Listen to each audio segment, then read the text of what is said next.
बंधुओं प्रणाम। आज इस YouTube के कंटेंट में मैं आप सब सुधी श्रोताओं के समक्ष एक ऐसा विषय रखने जा रहा हूं, जिस विषय के अंतर्गत सामान्यतः भारतीय संदर्भ में और विशेषकर हिंदू धर्मावलंबियों के संदर्भ में पुत्र प्राप्ति की इच्छा को बहुत ही महत्व दिया जाता रहा है। परंतु वर्तमान समय में पुत्र और पुत्री के मध्य कोई विभेद नहीं है, इसलिए उस पुरातन अवधारणा को अब वजन देना या मान्यता देना अनुचित प्रतीत होता है। इसलिए उस संदर्भ में मैं बात नहीं करूँगा। मैं बात करूँगा इस संदर्भ में कि भारतवर्ष में जितने भी धर्मावलंबी रहते हैं, जिनमें कि सनातनी हिंदू, क्रिश्चियन, पारसी और मुस्लिम, तो उन सभी में बच्चों को गोद लेने की व्यवस्था की क्या स्थिति है, इसका एक आकलन करना और उसका एक असेसमेंट करने के बाद यह देखना कि क्या जिन विधियों में उन बच्चों को गोद लिए जाने का प्रावधान है, उनके द्वारा जो कि संतानहीन माता पिता हैं और जो बच्चों के सुख से वंचित हैं, उनके लिए उनके अपने धर्मों में या अन्य जगह किसी प्रकार की व्यवस्था है कि वह संतानहीन होते हुए भी बच्चों के सुख को लेकर के अपने जीवन को पूर्ण कर सकें, या जो एक इमोशनल स्तर पर जो होती है उसकी एक पूर्णता को प्राप्त कर सकें। तो इस बिंदु पर मैं चर्चा करने जा रहा हूँ। तो सर्वप्रथम हम इस बात की बात करेंगे कि जो माइनॉरिटीज़ हैं इंडिया में, जिसमें कि मुस्लिम्स आती हैं, क्रिश्चियंस आती हैं और पारसीज आती हैं, सर्वप्रथम हम उनमें देखेंगे कि क्या गोद लेने की परंपरा जो है या उनके व्यक्तिगत विधि के अंदर जो उनके प्रावधान हैं वह उपलब्ध हैं क्या। तो इस बात का हम लोग अध्ययन करेंगे। अब सर्वप्रथम हम मुस्लिम्स की बात करते हैं, यानी कि जो अपनी कुरान और शरीयत के आधार पर अपने जीवन शैली का निर्वहन करते हैं, उनकी बात करते हैं। तो मुस्लिम मतावलंबियों के अंतर्गत जो है वह हिंदुओं के समकक्ष गोद लेने की परंपरा नहीं है, और शरीयत में एक व्यवस्था दी गई है जिसको हम लोग कफाला कहते हैं। और उस कफाला में यह व्यवस्था है कि कोई भी व्यक्ति एक बच्चे को जो कि परित्यक्त है अथवा अनाथ है या जो अपने संरक्षण में लिए जाने के लिए उपलब्ध है, उसका वह अभिभावक बन सकता है। तो कहने का अर्थ है कि उसकी एक गार्जियनशिप के रूप में या एक गार्जियन के रूप में उस बच्चे को अपने अभिरक्षण में रख सकता है, अपनी देखभाल में रख सकता है।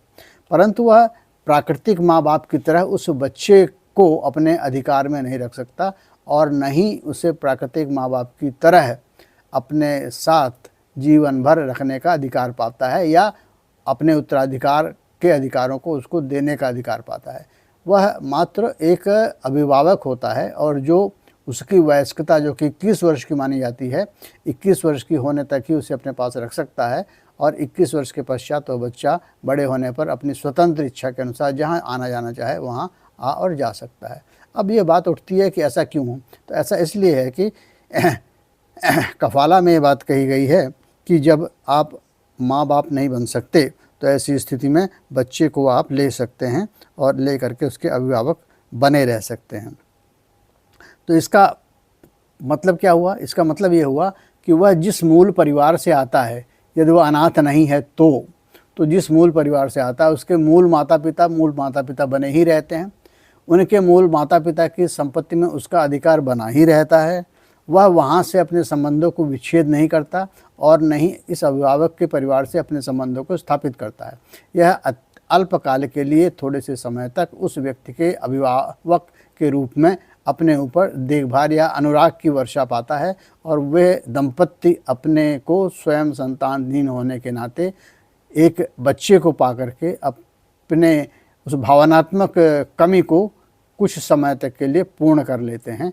तो यह एक तरह से ये इमोशनल जो सपोर्ट है वह उन व्यक्तियों को मिल जाता है जो कि बच्चे का अभिभावक होने का एक रोल अदा करते हैं और उस बच्चे को अपने पास ले लेते हैं।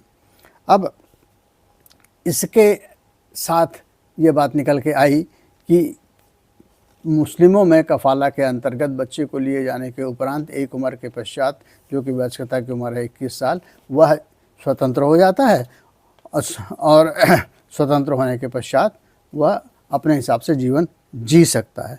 अब बात सारी ये है कि कफ़ाला के अंतर्गत अपने अभिभावक होने की स्थिति में किस बच्चे को लिया जा सकता है। तो यहाँ यह कहा गया है कि कोई भी बच्चा जो 18 वर्ष की कम की उम्र का है वह कफ़ाला के अंतर्गत किसी मुस्लिम द्वारा लिया जा सकता और वह मुस्लिम दंपति उसे अपने अभिभावक होने के नाते अपने देखभाल में अपने साथ रख सकता है जब तक कि वह वयस्क नहीं है।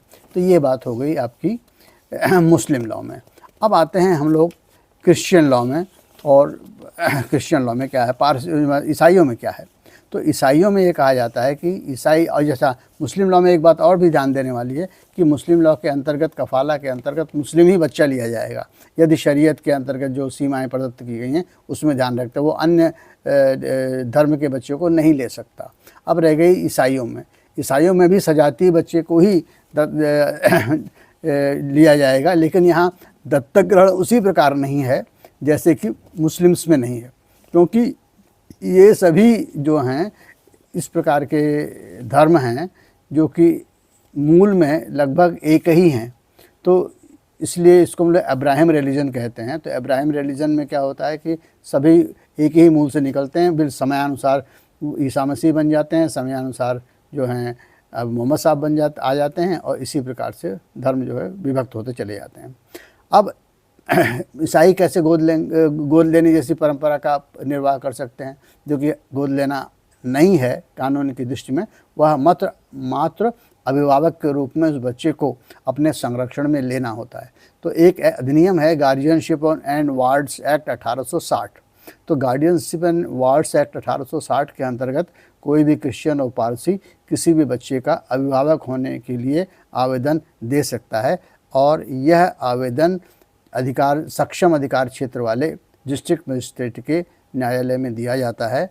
और वह बच्चा जो कि गोद लिया जाना है, और जो कि क्या कहते हैं गार्जियनशिप एंड वार्ड एक्ट के अंतर्गत किसी अभिभावक द्वारा अपने संरक्षण में लिया जाना है, जिसे हम सही संदर्भों में गोद लेना नहीं कहेंगे, परंतु जिसे कि उसे अभिभावक के रूप में लिया जाना है, तो वह लिया जा सकता है। और यहाँ भी अपने संरक्षण में लेने की उम्र 18 वर्ष ही की गई है, और पुनः वह उसी प्रकार 21 वर्ष का आयु प्राप्त होने के पश्चात कहीं भी जाने के लिए स्वतंत्र होता है। और इसके साथ साथ ही फिर वही बात हो जाती है, वह पुराने परिवार से कोई संबंध विच्छेद नहीं करता, नए परिवार में कोई संबंध स्थापित नहीं करता, नए परिवार में उसे कोई उत्तराधिकार के अंतर्गत कोई अधिकार भी नहीं प्राप्त होता। तो लगभग वही चीज़ें हैं कि जब तक वह छोटा है और उसको अभिभावक के रूप में एक माँ बाप मिलते हैं, माँ बाप को एक इमोशनल जो उनकी फीलिंग्स होती हैं वो फुलफ़िल होती हैं, और उसके पश्चात ये तो बच्चा 21 साल का हो जाता है, फिर वह अपने आप उन माँ बाप के साथ लगा होने के कारण वह आगे की ज़िंदगी में उनके साथ रहना चाहता है तो वह रह सकता है, लेकिन फिर भी उसे उनकी संपत्ति में उत्तराधिकारी के रूप में नहीं देखा जाएगा, वह मात्र उनके अभिभावक के रूप में उनके साथ रहेगा। अब आती है सबसे बड़ी बात, पारसी। तो जैसी कि आपके ईसाइयों में व्यवस्था की गई है, उसी तरह गार्जियनशिप एंड वार्ड्स एक्ट 1860 के अंतर्गत कोई भी पारसी किसी भी बच्चे का अभिभावक बन सकता है। और इसमें भी वही बात की गई है जो कि धर्म से संबंधित है, कि सीमा वही है कि अपने स्वधर्मी होना चाहिए और 18 साल से कम होना चाहिए। 21 साल का होने के पश्चात पुनः वह क्या हो जाएगा, वह स्वतंत्र होगा अपने से मन से इच्छा से स्वेच्छा से कहीं भी आने जाने के लिए। पूर्व उससे परिवार से उसके संबंध विच्छेद नहीं होते और नए परिवार में संबंध स्थापित नहीं होते, उत्तराधिकार का कोई अधिकार और क्लेम उसका सेटल नहीं होता। तो यही चीज़ हो जाती हैं, ख़त्म हो गई बात। लेकिन अब बात सारी आती है कि क्या ये दोनों ही धर्मावलंबी अपने धर्मों में प्रदत्त नियमों के अनुसार क्या पूर्ण रूप से दत्तक ग्रहण किसी बच्चे का नहीं ले सकते क्या? तो इस बात को, इस समस्या को ध्यान में रखते हुए बाद में भारतीय संसद ने यह सोचा कि क्यों ना हम एक इस प्रकार का नियम बनाएं जिसके अंतर्गत उन धर्मावलंबियों को जिन्हें कि पूर्ण रूप से बच्चे को गोद लेने के लिए कोई परंपरा या कोई व्यवस्था या कोई नियम नहीं है, उनके लिए कुछ व्यवस्था की जाए। तो इस चीज़ का ध्यान में रखते हुए जुवेनाइल जस्टिस एक्ट 2006 जो कि 2015 में अमेंड हुआ, 2017 में अमेंड हुआ और फिर 2021 में अमेंड हुआ, तो उसके सेक्शन 48 के अंतर्गत दो व्यवस्थाएं की गई। एक तो कारा बनाया गया, और कारा का मतलब होता है केयरिंग फॉर चाइल्ड करके, और एक केयरिंग्स का एक संस्था बनाई गई। तो इस दोनों को चाइल्ड एडॉप्शन बिल के रूप में प्रस्तुत किया गया 2017 में। तो 2017 में जो ये चाइल्ड एडॉप्शन बिल बनाया गया, इसे फिर 2021 में जुवेनाइल जस्टिस एक्ट का भाग बना दिया गया, और उसके अंतर्गत ये व्यवस्था की गई कि जहाँ भी कोई मुस्लिम, पारसी या आपका ईसाई बच्चे को गोद लेना चाहता है तो वह जुवेनाइल जस्टिस एक्ट 1860 के जुवेनाइल जस्टिस एक्ट 2006 के अंतर्गत बच्चे को ले सकता है। अब यहाँ पर एक विवाद उठता है कि क्या यह विधि सम्मत है, न्यायालय इसको मान्यता देते हैं? तो इस बारे में ये कहा जाता है कि शबनम हाशमी बनाम यूनियन ऑफ इंडिया नामक वाद में कहा गया था कि जुवेनाइल जस्टिस एक्ट के अंतर्गत कोई भी मुस्लिम जो है वह दत्तक ग्रहण ले सकता है, और उसके द्वारा लिया गया दत्तक ग्रहण उसी प्रकार मान्य होगा जैसे कि हिंदू दत्तक ग्रहण अधिनियम के अंतर्गत दत्तक ग्रहण प्राप्त किया जाता है।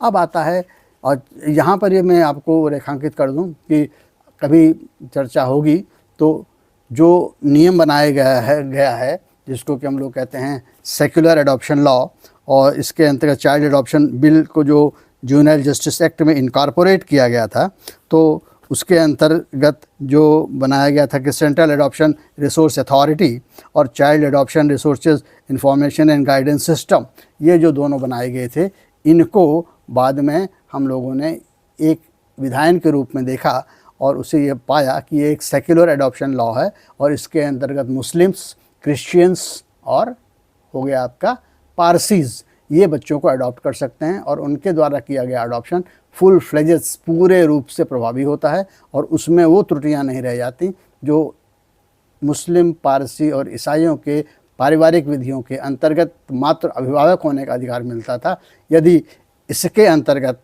जो सेकुलर एडॉप्शन लॉ है उसके अंतर्गत, जो कि जुवेनाइल जस्टिस एक्ट का पार्ट बन गया है, उसके अंतर्गत यदि बच्चे का दत्तक ग्रहण किया जाता है तो बच्चों को पूर्ण उसी तरह मान्यता प्राप्त होती है जैसे कि हिंदू के guardian adoption and maintenance act के अंतर्गत बच्चों को मिलती है।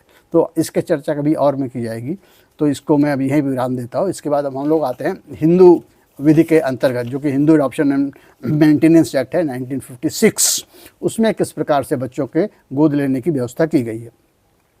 तो यहाँ यह क्या कहा गया है कि दत्तक ग्रहण में जो बच्चे को लिया जाता है या जिस बच्चे को दिया जाता है उसकी अधिकतम आयु 15 वर्ष होती है, परंतु जुवेनाइल जस्टिस एक्ट के अंतर्गत भी और दोनों मुस्लिम, ईसाई और पारसी में भी अधिकतम आयु 18 साल तक की गई है। ठीक है, लेकिन यहाँ Hindu adoption and maintenance act 1956 के अंतर्गत जो हो कि कोई भी बच्चा जो कि 15 वर्ष की आयु से ज़्यादा है उसको नहीं लिया जा सकता, जो विवाहित है उसे भी नहीं लिया जा सकता। हाँ, अपवाद स्वरूप परिस्थितियों में यदि जिस समाज में विवाहित व्यक्ति को या 15 वर्ष से अधिक आयु के व्यक्ति को गोद लेने की व्यवस्था है तो वहाँ यह हो सकता है, लेकिन यह एक अपवाद है, सामान्य नियम नहीं है। अब बात आती है कि क्या दत्तक ग्रहण या गोद लेने में कुछ नियम कानून है या कुछ मानक है जिनका पालन करना होगा? बिल्कुल पालन करना होगा। तो सबसे पहली बात क्या है कि जिस व्यक्ति के बच्चे को गोद लिया जाना है उसकी सहमति, यानी कि यदि वो अकेला है तो उसकी सहमति, माँ बाप हैं तो दोनों की सहमति, और उसी प्रकार दत्तक ग्रहण करने वाले माने कि गोद लेने वाले, यदि वो अकेला है तो उसकी सहमति, यदि उसकी पत्नी है तो दो दंपतियों की सहमति, दोनों की सहमति, लेना आवश्यक है। अब एक स्थिति और होती है कि यदि पत्नी परित्यक्ता है, यानी कि वो डाइवोर्सी है और वो सिंगल है, तो उससे फिर तो पूर्व हस्बैंड की, जो मैरिज का हस्बैंड है, जो कि जिससे उसका डाइवोर्स हो गया, उसकी सहमति की आवश्यकता नहीं होती है। इसी प्रकार से जिसका पति जो है वह लिन्वेटिक हो या मैड हो और मेंटली इनकेपेसिटेट हो, यानी कि मानसिक रूप से मंदबुद्धि हो, मानसिक चेतना उसकी ठीक नहीं हो, तो वह भी स्वयं सहमति देने में असमर्थ होगा। तो इसलिए उसकी सहमति का भी कोई प्रश्न नहीं बनता। अब आती है बात इसकी कि जो पति वैरागी हो गया है, जिसने संसार छोड़ दिया है, या जिसकी सिविल डेथ हो गई है, यानी कि he is not known by the persons by whom he is expected to be known by a continuous duration of 7 years, जो कि 7 साल तक वह व्यक्ति किसी की जानकारी में नहीं आया है, उन व्यक्तियों की जिनको कि उसे जानना चाहिए। तो ऐसी स्थिति में जो कहते हैं सिविली डेड, माने दुनिया की निगाह में वह मृत हो चुका है, या उसने वैराग्य ले लिया है, तो वह भी सांसारिकता से पृथक हो जाता है। तो इसलिए उसे भी हम सांसारिक संदर्भों के लिए सहमति देने वाला नहीं मानते। तो ऐसी स्थिति में केवल जो शेष महिला रह जाती है, वह महिला ही अपनी सहमति से बच्चे को गोद ले सकती है। अब इसकी बात आती है कि क्या जो स्त्री न तो विवाहित है न परित्यक्ता है, तो ऐसी स्थिति में क्या होगी, या नहीं विधवा है, तो क्या, जी हाँ, सिंगल लेडी कैन और single person can take in adoption. अब ये बात आती है कि कैसे करेंगे। यदि स्त्री ले रही है पुरुष बच्चा, तो आयु में अंतर 21 वर्ष का होता है। यदि पुरुष ले रहा है स्त्री बच्चा, तो 21 वर्ष का अंतर होता है। लेकिन सिंगल पुरुष, अकेला पुरुष स्त्री बच्चा यानी बच्ची को गोद नहीं ले सकता, वो पुरुष बच्चे को गोद ले सकता है, लेकिन स्त्री पुरुष और स्त्री दोनों को गोद ले सकती है। ये बात हो गई। अब बात सारी ये भी है ध्यान करने वाली कि क्या हिंदू विधि के अंतर्गत दत्तक ग्रहण के लिए और कोई ज़रूरत है, आवश्यकता है? तो जी हाँ, दत्तक ग्रहण के अंतर्गत वास्तविक रूप से बच्चे का दत्तक दिया जाना और बच्चे का दत्तक ग्रहण करना, actually giving an adoption and actually taking an adoption, यह भी आवश्यक है। और हिंदू विधि के अंदर, हिंदू एडॉप्शन एंड मेंटेनेंस के अंतर्गत पंजीकरण आवश्यक नहीं है। परंतु यह बड़ी उल्लेखनीय बात है कि, और जो कि तीनों पारसी, ईसाई और मुस्लिम से अलग है, कि जैसे ही Hindu adoption and maintenance act के अंतर्गत दत्तक ग्रहण लिया जाता है, तो वह बच्चा जो दत्तक ग्रहण में लिया गया है, वह दत्तक देने वाले परिवार से सभी संबंध समाप्त कर लेता है।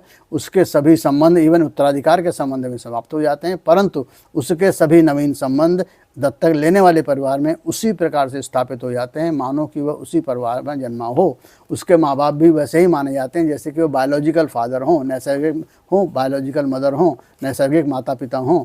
तो दत्तक ग्रहण लेने के वाले परिवार में, दत्तक ग्रहण लेने वाले परिवार से आने वाला बच्चा नैसर्गिक बच्चे की भांति ही स्थापित हो जाता है और अपने पूर्ण अधिकार प्राप्त करता है, और वह उस परिवार का एक अभिन्न अंग मान लिया जाता है, और उसे अपनी पैतृक संपत्ति में भी उत्तराधिकार प्राप्त होता है। तो ये एक मोटी मैंने आपको चारों धर्मों में ये बता दिया। और इसके अतिरिक्त जब 3 धर्मों में दत्तक ग्रहण लेने में कोई विधिक प्रावधान नहीं था, तो उस कमी को पूरा करने के लिए जुवेनाइल जस्टिस एक्ट में हम लोगों ने संशोधन किया है, और 2021 के पश्चात प्रावधान आ गए हैं कि ये तीनों जो हैं आपके मुसलमान, ईसाई और पारसी, ये भी दत्तक ग्रहण ले सकते हैं। इनके चर्चा हम लोग कभी फिर समय आने पर करेंगे। धन्यवाद। कृपया चैनल को लाइक कर दीजिएगा, सब्सक्राइब कर दीजिएगा और लोगों को रेफ़र कर दीजिएगा। धन्यवाद।